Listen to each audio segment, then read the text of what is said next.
about that? Well, I think I might already be mic'd up, so we'll see how it goes. Oh, is that right? Yes. It's a little bit different being on this side of the stage. Okay, so you've got she's got the radio mic. We'll find out a little bit more about why in a few moments' time. I can't wait to find out. Is it something good?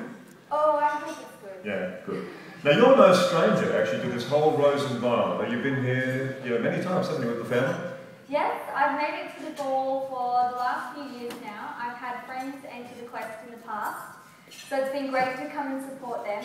They've all told me what an amazing journey it is being part of the quest, and certainly experiencing it myself has been something completely new, and even hearing about it, you never really know what to expect.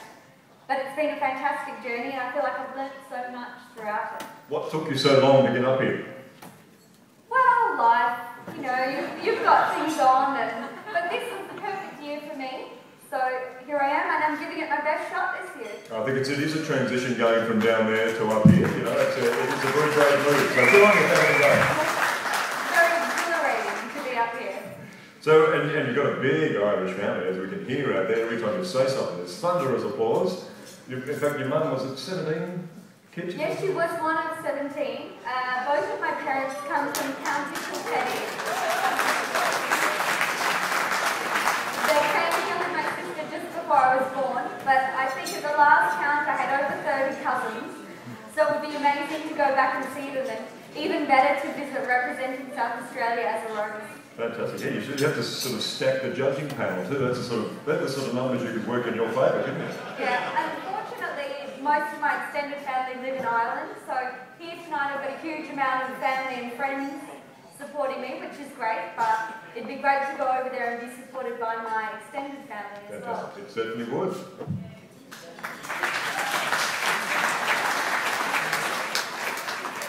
Judges love that sort of stuff. Nice.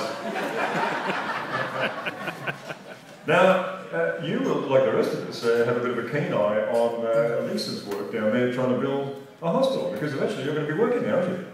Yes, I am excited to hear about the new hospital. I work in the Royal Adelaide Intensive Care Unit at the moment.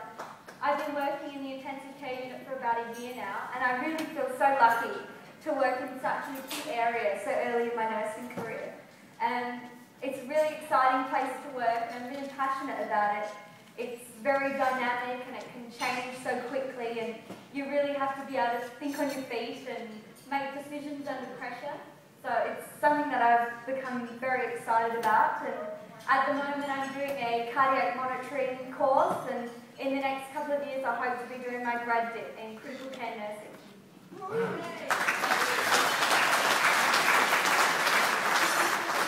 I imagine it's amongst the most challenging nursing you can do. I mean, you have to confront things on a daily basis that you wouldn't have seen before. It is really different, and being a general ICU, we get exposed to a lot. Also being in the Royal Adelaide, it's the main trauma centre for, well, you've got Flinders, but for Adelaide it's the main trauma centre, so we get a lot there. And I am challenged daily with different things that I would never experience if I was not working in the ICU. And we do have our luxuries as well. We have a 1-to-1 patient-nurse ratio, so that can be a bit of a luxury at times, but on other occasions, even with one patient, you're completely flat out. Now, in the media, I think we work together on some of these cases, don't we? Well, yes. Working there, sometimes you do go out the front and you're sort of flocked by herds of media. Being in Royal Adelaide, we do get the high-profile cases, but naturally, the things you see on the news. Talk about. No, of course not. The things you see on the news that night, you're in there in the thick of it. Often, yes. Right. What about bikies? Do you get the bikies? I think it's a fair question, isn't it? Yeah. We had to stake out that hospital for that Focarelli character. Yeah. I did get a lot of questions when Focarelli was in the Royal Adelaide. Luckily, the more recent biking shootings haven't been severe enough to make it to ICU. So I haven't encountered it at all. And on the day of the lockdown, I wasn't working either. So I've missed all the action with regards to Focarelli. Okay. No. Well, I have a feeling they're trying their best to get in there, so you might expect a visit fairly soon. Now, what about... so this is a completely different side of it. I thought it must be the most intense working day that you would have there, and then you choose to relax by organising events and putting yourself through this type of mad event. How did you cope with all the organising events and sponsorship? Well, I really enjoyed hosting events. I was able to host 2 throughout the quest. I recently had a quiz at PJ O'Brien's, which was my fantastic sponsor. And before that, I held a blind auction. I don't know if you know the concept of a blind auction, but it was certainly new to me. Guests came and they donated items wrapped in newspaper and then bid on other sort of secret items throughout the day. It was really exciting watching people surprised as they opened up their purchase. And it resulted in a few unlikely matches as well. A 90-year-old grandma at the event taking home skipping rope, and our vegetarian neighbour bringing home a gourmet meat tray. But it was a lot of fun, and even with those unlikely matches, everybody had a great day, and it was a very successful fundraiser. Fantastic. Any tears? No, everybody was very pleased. Did you have a swap thing going on later on? There were a few swaps. I know the skipping rope definitely got swapped. I think the grandkids took that one home. What did Granny end up with? Well, there were a few dishes and plates, so she was lucky enough to end up with those. Good. A lot more suitable. Excellent. Okay, well it sounds like you've organised a wonderful event there, so well done. And so you got to know a little bit about what we were raising funds for? Yeah, in fact, the first time I was exposed to Rett syndrome was at a Rosie Trulley ball a few years ago, and hearing Barbara talk about her personal experience with the condition, and what an absolutely devastating condition it is. Through work, I've been able to take advantage of the resources available to me and look into it further and sort of broaden my knowledge on the condition, and I can understand that it's just a huge amount of work, and finding out that you had a child with Rett syndrome would completely turn your life upside down. I imagine it would. Now, as somebody who's obviously up for a challenge, you like blind, fundraisers and blind auctions. What about if we try, I don't think this has ever been tried before at a Rose Bowl, what about a blind party pick? We'll all come up with something and she's got to do it. What about that?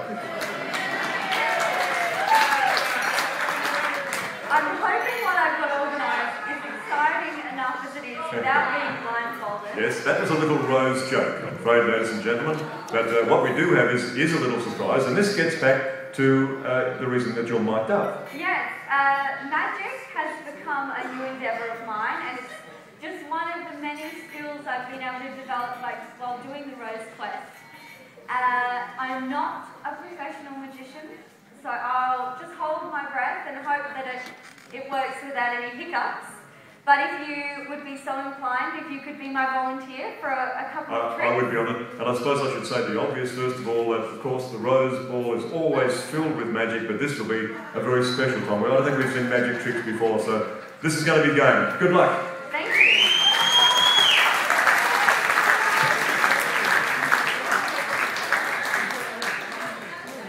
Okay, ladies and gentlemen, let's start tonight off by delving into the world of the mystery with some mentalism. Before I came here tonight, I prepared a few answers. So, Tim, let's see if we can meld minds. Okay. To start this evening off, I'd like you to think of a number between 1 and 10. Right. Got it? Just think. Yep. Have you picked one? Yep. You've chosen one? I have. Excellent. I thought you might have chosen one.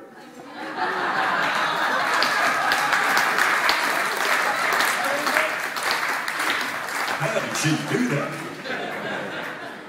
Now I'd like you to think of a famous person.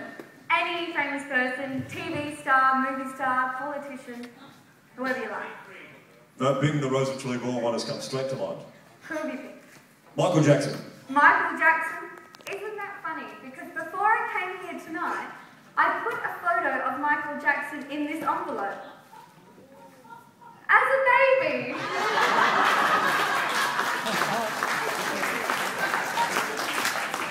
Now for my next trick, I've got something a little bit different.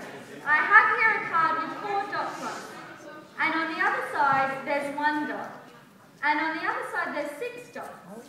On this side, there's 3 dots. I'll show you that again. 4 dots, 1 dot, 6 dots, 3 dots. Here, let me show you how this works. On this side of the card, I really have 5 dots. But when I hold it here, it looks like there are 4 dots. And when I hold it like this, your mind thinks that there are 6 dots. On the other side of the card, there are 2 dots. And when I hold it like this, it looks like there's only 1. But when I hold it here, your mind thinks that there are 3 dots. So let's recap. On this side of the card, I don't really have 6 dots. It's only that your mind thinks I have 6 dots. And on this side of the card, there isn't really 3 dots here. It's just that your mind is thinking there are 3 dots.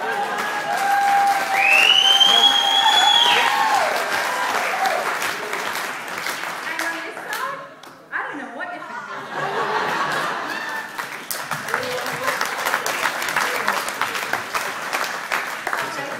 Tim, now for our next trick, we'll do a typical card trick. So I want you to think of any card in this deck. Don't touch the deck. I don't want you to take the card out at all. Just think about it. So if you can write the card on that deck, the number and the symbol. Nice and clear so the audience can see. Don't make it too tricky.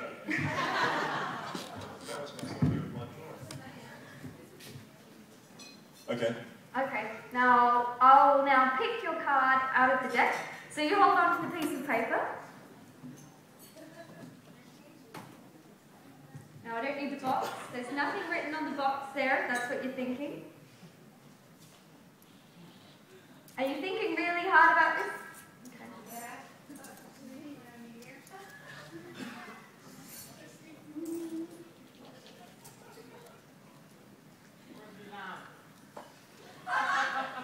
Alright, Tim, I've got your card here.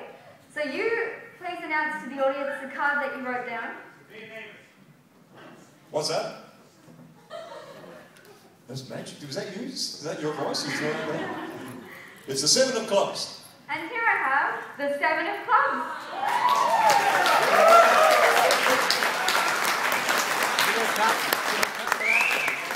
Thank you very much. You've been an amazing audience.